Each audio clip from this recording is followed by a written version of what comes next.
అదరకొట్టే కారం రంగు రుచి ఆచి కారం పొడి. రాజ్ కసిరెడ్డి ఆర్కిటెక్ట్ అతనికి బెయిల్ ఎలా ఇస్తామని సుప్రీంకోర్టు అనడం అంటే ఎట్లా అర్థం చేసుకుంటాం? అంటే సహజంగా ఏ కేసు విచారించే సందర్భంలోనైనా సరే విచారణ సంస్థకి కొన్ని స్ట్రాటజీస్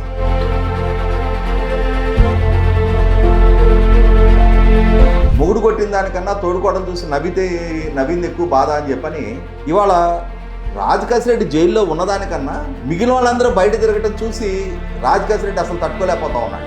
రాజ్ కసిరెడ్డికో ఇతరే ఆర్కిటెక్ట్ అంటున్నారు. ఇప్పటి వరకు జగన్మోహన్ రెడ్డి తలుపు తట్టకపోవడం, అదే క్రమంలో రాజ్ కసిరెడ్డి ఆర్కిటెక్ట్ అని చెప్పని గౌరవ సుప్రీంకోర్టు ధర్మాసనం కూడా ఆ విధమైన అభిప్రాయాన్ని వ్యక్తం చేస్తున్న నేపథ్యంలో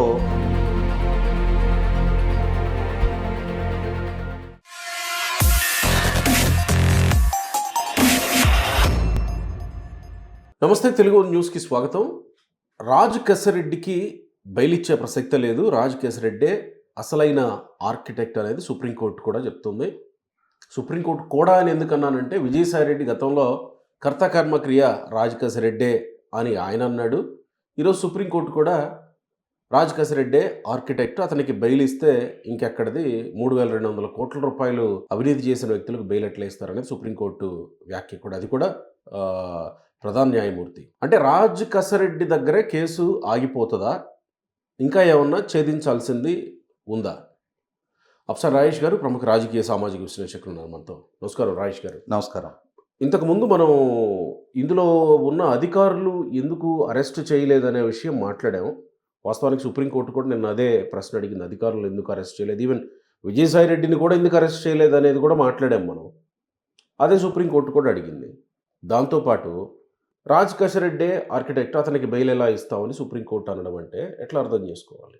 అంటే సహజంగా ఏ కేసు విచారించే సందర్భంలోనైనా సరే విచారణ సంస్థకి కొన్ని స్ట్రాటజీస్ ఉంటాయి. వాళ్ళు కేసుని క్రాక్ చేయాలి అనుకున్నప్పుడు గడిచిపోయిన కాలం నాటి ఆధారాలు సేకరించాలి అనుకున్నప్పుడు ఆ విచారణకి సహకరించడం కోసం ఆ కేసులో ఎవరెవరైతే అక్యూజ్డ్గా భావించబడుతూ ఉన్నారో వాళ్ళల్లో కొంతమందినైనా సరే ప్రాసిక్యూషన్కి అనుకూలంగా, అంటే న్యాయస్థానం దృష్టికి వచ్చిన తర్వాత ప్రాసిక్యూషన్ అంటాం, కానీ విచారణ జరుపుతున్న స్టేజ్లో విచారణ సంస్థకు అనుకూలంగా కొంతమందినైనా తమకు అనుకూలంగా మలుచుకోవడం అనేది ఒక స్ట్రాటజీ. మనకి వివేకానంద రెడ్డి గారి హత్య కేసు ఉంది కదా, దాన్ని మొట్టమొదట సహజ మరణంగా ప్రచారం చేశారు. తర్వాత అది హత్య అని చెప్పని తెలిసిన తర్వాత దాన్ని నాటి ముఖ్యమంత్రి చంద్రబాబు నాయుడు గారికి ఆపాదించి ప్రచారం చేశారు. ఈ మధ్యలో అసలు అక్కడ హత్యే జరగలేదు అని మొత్తం ఆ రక్తపు మడుగులు మొత్తాన్ని కడిగేశారు, ఆయన బాడీకి కుట్లేశారు, అదేదో ఒక సహజ మరణంగా చిత్రీకరించే ప్రయత్నం చేశారు. మరి తర్వాత అది హత్య అని చెప్పని నిర్ధారణ అయినా పోలీసులు విచారణ జరుపుతున్న సందర్భంలో ఎలక్షన్ కోడ్ ఆఫ్ కండక్ట్ అమల్లో ఉండటం, అదే క్రమంలో నాడు ప్రతిపక్ష నాయకుడిగా ఉన్న జగన్మోహన్ రెడ్డి గారు కూడా కోర్టు నుంచి గ్యాగ్ ఆర్డర్ తీసుకొచ్చి ఆ విచారణ వాస్తవాన్ని బయటికి వెల్లడి చేయడానికి వీల్లేదు అని చెప్పని తనకు అనుకూలంగా ఆర్డర్స్ తీసుకొచ్చుకోవటం, ఆ తర్వాత జగన్మోహన్ రెడ్డి గారు ముఖ్యమంత్రిగా బాధ్యతలు చేపట్టిన తర్వాత కూడా కొన్ని నెలలు గడిచిన తర్వాత స్ట్రాటజికల్గా కేసుని నిర్వీర్యం చేసే ప్రక్రియ కొనసాగుతుందని చెప్పని రిలీజ్ అయిన వివేకానంద రెడ్డి గారి కుమార్తె డాక్టర్ సునీత గారు ఆవిడ హైకోర్టుని అప్రోచ్ అయ్యి సిబిఐ విచారణకి ఆదేశింపజేసుకొని సిబిఐ విచారణ మొదలుపెట్టిన తర్వాత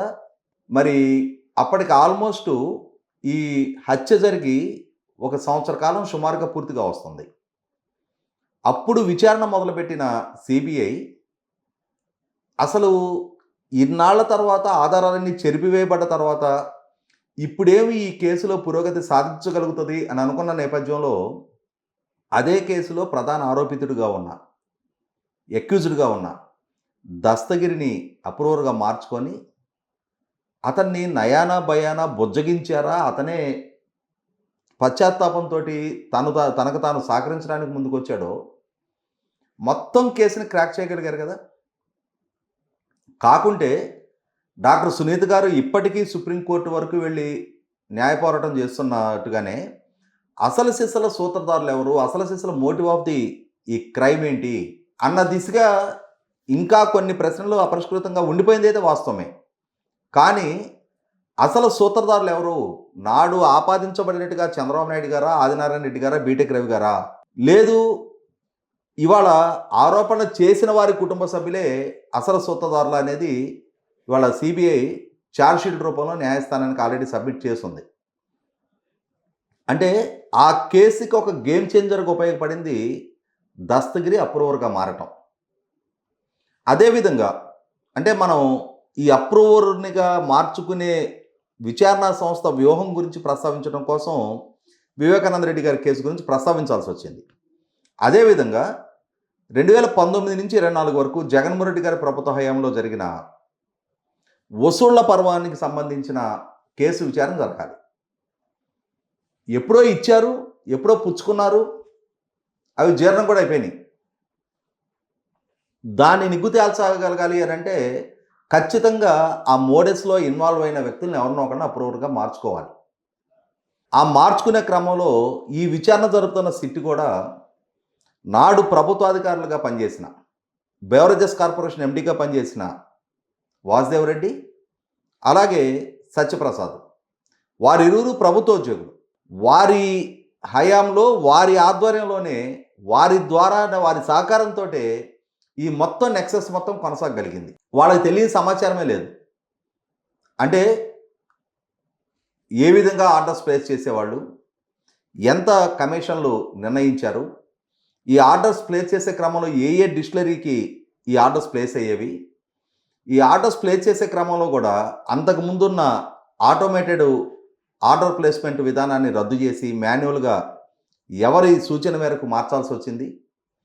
ప్రతిరోజు ఏ డిస్టిలరీకి ఎంత ఆర్డర్ ప్లేస్ చేశారనే సమాచారాన్ని ఎవరు ఈ నెక్సెస్ నిర్వహిస్తున్న నిర్వాహకులకు అందించేవాళ్ళు, ఈ విధమైన సమాచారం మొత్తాన్ని మొట్టమొదట అంటే ఒక ప్లాట్ఫాము వీళ్ళని అప్రూవర్లుగా మార్చుకోవడం ద్వారా సిట్ సేకరించగలిగింది, ప్లాట్ఫామ్ సెట్ చేయగలిగింది. అలా సెట్ చేసిన తర్వాత ఎవరెవరు ప్రమేయం ఉంది, ఎవరెవరు ఇన్వాల్వ్ అయ్యారు దీంట్లో అనేది ఒకరి నుంచి మొత్తం ఆ చైన్ ఎస్టాబ్లిష్ చేయగలిగారు. కాబట్టి ఈ క్రమంలో ఏమవుతుందంటే ఒక అధికారిని అప్రూవర్గా మార్చుకునే క్రమంలో ఇవాళ వివేకానంద రెడ్డి గారి హత్య కేసులో కూడా ఆ మిగిలిన అక్యూజ్డ్ ప్రతి ఒక్కళ్ళు కూడా ప్రస్తావించేది ఏంటి, అరే దస్తగిరి బయటే ఉన్నాడు, మీరు మమ్మల్ని ఎందుకు జైళ్లలో ఉంచుతున్నారు అని చెప్పని, అతనికి ఎలా ఇమ్యూనిటీ సిబిఐ ప్రసాదిస్తుంది, మమ్మల్ని ఎలా జైళ్లలో పెడతారు అని చెప్పని. దస్తగిరి కూడా హత్య జరిగిన సంఘటనలో బాధ్యుడే, పాల్గొన్న వ్యక్తే. అది అతనే అడ్మిట్ అయ్యాడు. నాకు ఇంత డబ్బు ఇచ్చారు అని చెప్పని అతని దగ్గర నుంచి డబ్బు కూడా సిబిఐ రికవర్ చేసుకోగలిగింది. కాబట్టి ఇక్కడ ఎవరైతే అసలు ఆ క్రైమ్లోనే పార్టిసిపేట్ చేసిన వ్యక్తులు ఎవరైతే అక్యూజ్డ్ ఉంటారో వాళ్ళు అప్రూవర్గా మారిచ్చే స్టేట్మెంటు విచారణ సంస్థకి కీలకంగా మారుతుంది. ఆ మారే క్రమంలో మరి వాళ్ళు అప్రూవర్గా మారుతున్న నేపథ్యంలో వాళ్ళకి ఏదో ఒక అష్యూరెన్స్ ఇవ్వాల్సి వస్తుంది. నీ విషయంలో మనం చాలా సినిమాల్లో కూడా చూస్తుంటాం, నువ్వు నీ తప్పు ఒప్పుకుంటే నీ శిక్ష తగ్గడానికి మేము సహకరిస్తామని చెప్పని చెప్తారు. ఎస్, 100% వాస్తవం. అది ఒక సంఘటన జరిగినప్పుడు నిజాయితీగా ఈ సంఘటనకి దారితీసిన పరిస్థితులు ఇవి, ఒక ఆవేశంలో చేశామో ఒక తొందరపాటులో చేశామో అని చెప్పని అడ్మిట్ అయితే కోర్టు దృష్టిలో కూడా అంటే గ్రావిటీ ఆఫ్ క్రైమ్ న్యాయస్థానం కూడా సాఫ్ట్ కార్నర్ ప్రదర్శించడానికి ఆస్కారం ఉంటుంది. అందుకే 164 స్టేట్మెంట్ అనేది న్యాయస్థానం దగ్గర ఇచ్చే వాంగ్మూలం. ఆ వాంగ్మూలం బయట వ్యక్తులు ఇవ్వడం కన్నా అసలు అందులోనే ఆ నెక్సెస్లోనే ఇన్వాల్వ్ అయిన వ్యక్తులు, ఈ మొత్తం ఈ ఆపరేషన్స్ని మానిటర్ చేసిన వ్యక్తులు వాళ్ళే అప్రూవర్లుగా మారినప్పుడు విచారణ సంస్థ నుంచి డెఫినెట్గా వాళ్ళకి ఇమ్యూనిటీ దక్కుద్ది. ఇప్పుడు ఇంతకీ వాసుదేవ్ రెడ్డి, సత్యప్రసాద్ అప్రూవర్లుగా అంటే అప్రూవర్లుగా ఇంకా వాళ్ళు మేము అప్రూవర్లుగా మారుతున్నామనే పిటిషన్ ఫైల్ చేయలే, కానీ వాళ్ళు ముందస్తు బెయిల్కి ప్రయత్నం చేసుకుంటూ ఉన్నారు. ముందస్తు బెయిల్కి కనుక ప్రయత్నం చేసుకుంటే ఇక్కడ సాంకేతికంగా అప్రూవర్గా మారాలి అని అంటే వాళ్ళు అరెస్ట్ అవ్వాలి. ఓకే, అరెస్ట్ అయిన తర్వాత వాళ్ళని అప్రూవర్గా కన్సిడర్ చేస్తారు. రైట్. ఇక్కడ ఏం జరుగుతుందంటే వాళ్ళు ముందస్తు బెయిల్కి ప్రయత్నం చేస్తున్నారు. ఆ చేసుకునే క్రమంలో విచారణ సంస్థ కూడా వాళ్ళు ముందస్తు బెయిల్ ప్రయత్నాలకి అబ్జెక్షన్ వ్యక్తం చేయటంలా. అంటే విచారణ సంస్థతోటి జరిగిన ఒప్పందం మేరకు వాళ్ళకి ముందస్తు బెయిల్ దక్కించుకోవడానికి విచారణ సంస్థ నుంచి సహకరిస్తూ ఉన్నారు.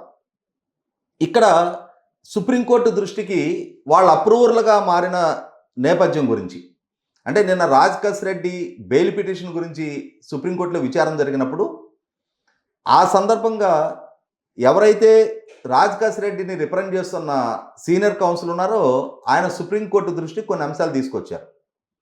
గత విచారణ సందర్భంగానే ఆయన, అంటే మనకు ఒక సామెత ఉంది, మొగుడు కొట్టిన దానికన్నా తోడుకోవడం చూసి నవ్వింది ఎక్కువ బాధ అని చెప్పని. ఇవాళ రాజ్ రెడ్డి జైల్లో ఉన్నదానికన్నా మిగిలిన వాళ్ళందరూ బయట తిరగటం చూసి రాజ్ రెడ్డి అసలు తట్టుకోలేకపోతా ఉన్నాడు. ఎందుకంటే ఇక్కడ వాములు మేసిన స్వాములు ఎవరో ఆయనకు తెలుసు, పచ్చగడ్డి దక్కిన ప్రసాదం దక్కించుకున్న వాళ్ళు ఎవరో అతనికి తెలుసు. ఇవాళ అసలు సిసలు పెద్ద పెద్ద వాములు మొత్తం మేసేసిన వాళ్ళందరూ బయట తిరుగుతూ ఉంటే అసలు పెద్ద వాము మేసిన స్వామిజోలికి ఇప్పటి వరకు విచారణకి కనీసం నోటీస్ కూడా ఇవ్వకపోతే, నేనేదో పచ్చగడ్డికి కక్కుర్తిపడి ఈ యాక్టివిటీ నిర్వహణ చేసినందుకు నన్నే అసలు ఆర్కిటెక్ట్ అంటున్నారు, నన్నే మొత్తం కింగ్ పిన్ అంటున్నారే అని చెప్పనే దుగ్ధాతంలో ఉంటుంది.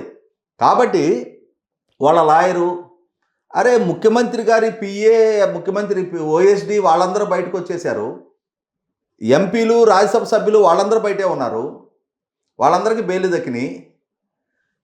ఒక రాజ్యసభ సభ్యుడి మీద అయితే ఇంతవరకు కనీసం ఆయన అరెస్ట్ కూడా చేయలేదు. అలాగే ఈ అధికారులు ఇరువురు దాని విషయంలోనే బ్యూరోక్రాట్స్ని ఇంకా అరెస్ట్ చేయకపోవడం దురదృష్టకరం అని చెప్పని సుప్రీంకోర్టు కూడా వ్యాఖ్యానించింది. అంటే అక్కడ వీళ్ళని అప్రూవర్లుగా పరిగణిస్తున్నాము, వాళ్ళు విచారణకు సహకరించారనే అంశాన్ని సుప్రీంకోర్టు దృష్టికి విచారణ సంస్థ తీసుకెళ్ళినప్పుడు విచారణ సంస్థ పర్సెప్షన్ కూడా, సుప్రీంకోర్టు పర్సెప్షన్ కూడా మారుద్ది. ఎందుకంటే సుప్రీంకోర్టుకి కూడా ఈ అప్రూవర్లు ఎంత కీలకము, ఇటువంటి వేల కోట్ల రూపాయల ఈ అవినీతి నెక్సెస్లో ప్రభుత్వాధికారులు వాళ్ళకి తెలిసిన సమాచారాన్ని షేర్ చేసి ఇటువంటి ఒక నెక్సెస్ని వెలికి తీయటంలో, ఇటువంటి ఒక కుంభకోణాన్ని, ఈ అవకతవకల్ని, ఈ అవినీతిని వెలికి తీయటంలో వాళ్ళు తోడ్పాటును అందించారు అనే సమాచారం సుప్రీంకోర్టు దృష్టికి ప్రాపర్గా క్యారీ అయినప్పుడు సుప్రీంకోర్టు నుంచి కూడా అటువంటి వ్యాఖ్యలు రావు. అయితే ఇక్కడ ఒక అభ్యంతరకర వ్యవహారం ఏంటంటే, మనం బయట కూడా కొంతమంది నాయకుల గురించి వింటుంటాం. మనం ఏదైనా ఒక వివాదం, ఒక నాయకుడికి సంబంధించిన ఇరు వర్గాల మధ్య కనుక ఏదైనా ఒక వివాదం తలెత్తింది అనుకున్నప్పుడు ఎవరు ముందెళ్ళి ఆయనకి ఏ ఇన్ఫర్మేషన్ క్యారీ చేస్తే దాన్నే నమ్మేస్తాడు, ఇక రెండో వాళ్ళ వర్షం పట్టించుకోడు, ఒక నిర్ణయానికి వచ్చేస్తాడని చెప్తుంటారు.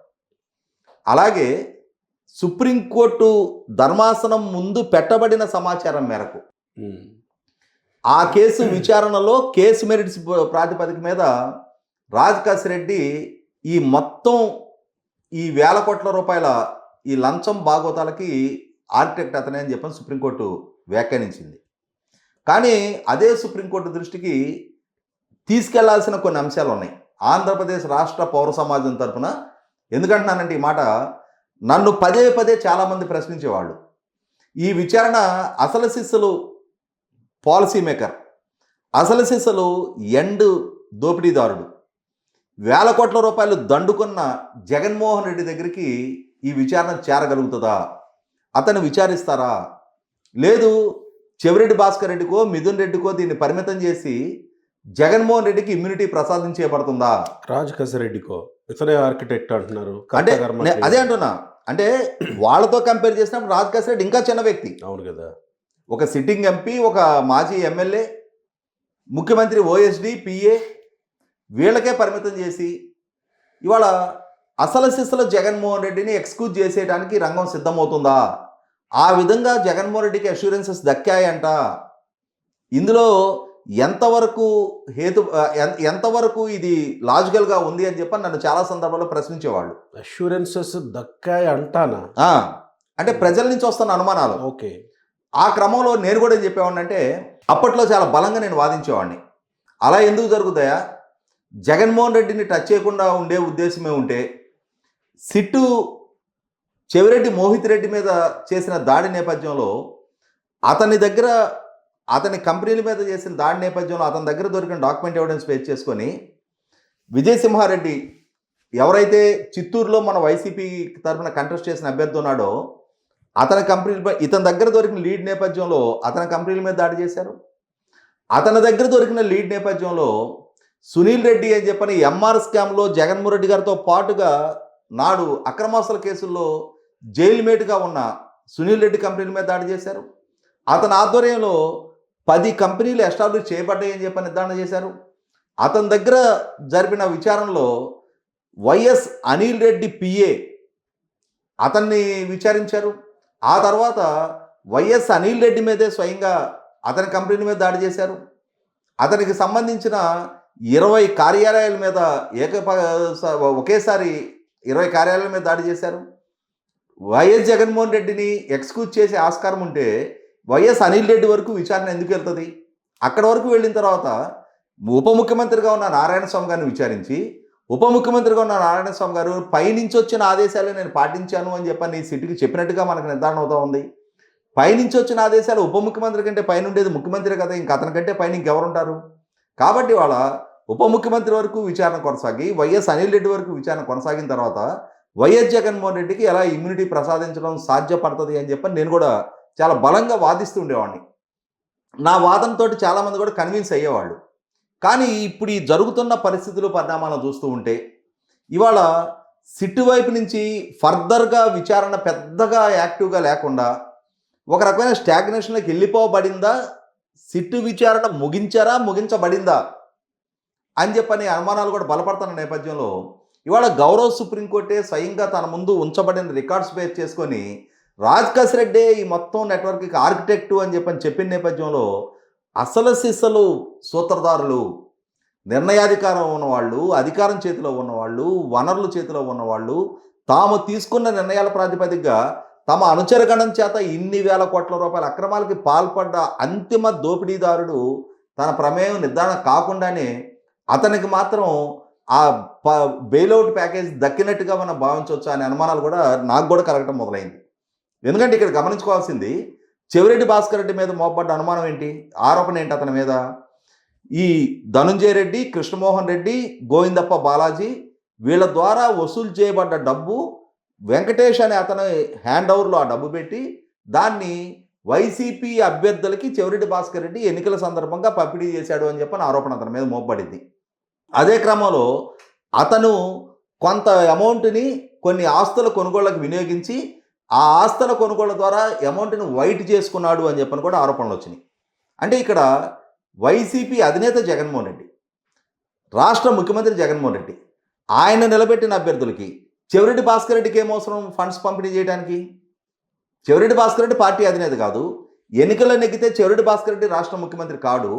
అటువంటప్పుడు ఎవరో వైఎస్ జగన్మోహన్ రెడ్డి నిలబెట్టిన అభ్యర్థులకి చెవిరెడ్డి భాస్కర్ రెడ్డి నగదు పంపిణీ చేయాల్సిన నష్టం ఏంటి? అంటే ఇక్కడ ఖచ్చితంగా జగన్మోహన్ రెడ్డి గారు ఇచ్చిన ఆదేశాలకు అనుగుణంగానే తన పార్టీ అభ్యర్థులకి చెవిరెడ్డి భాస్కర్ రెడ్డి ద్వారా డబ్బు పంపిణీ చేయబడింది అనేది నిర్ధారణ అవుతున్నా కూడా ఇప్పటి వరకు జగన్మోహన్ రెడ్డి తలుపు తట్టకపోవటం, అదే క్రమంలో రాజకేశ్ రెడ్డి ఆర్కిటెక్ట్ అని చెప్పని గౌరవ సుప్రీంకోర్టు ధర్మాసనం కూడా ఆ విధమైన అభిప్రాయాన్ని వ్యక్తం చేస్తున్న నేపథ్యంలో ఇప్పటి వరకు ప్రజల్లో బలపడుతున్న అనుమానమే సహేతుకమైన అనుమానమా? జగన్మోహన్ రెడ్డికి ఇమ్యూనిటీ ప్రసాదించేయబడిందా? ఎవరి ఆదేశాలతో, ఎవరి ఆశీస్సులతో విచారణ ఇంత స్థాయి వరకు చేరిన తర్వాత, వైఎస్ అనిల్ రెడ్డి వరకు, నారాయణ స్వామి వరకు చేరిన తర్వాత, చెవిరెడ్డి భాస్కర్ రెడ్డి ద్వారా వైసీపీ అభ్యర్థులకి నగదు పంపిణీ చేయబడిందని చెప్పి నిర్ధారణ అయిన తర్వాత అసలు సిసలు బాధ్యుడైన జగన్మోహన్ రెడ్డి వరకు ఆ విచారణ చేరటం లేదు అనేది చూసిన తర్వాత ఎందుకో నాకు కూడా చాలా బలంగా నిన్నటి విచారణతోటి ఒకసారి పోల్చి చూసుకుంటే విచారణ మందగించబడుతోంది.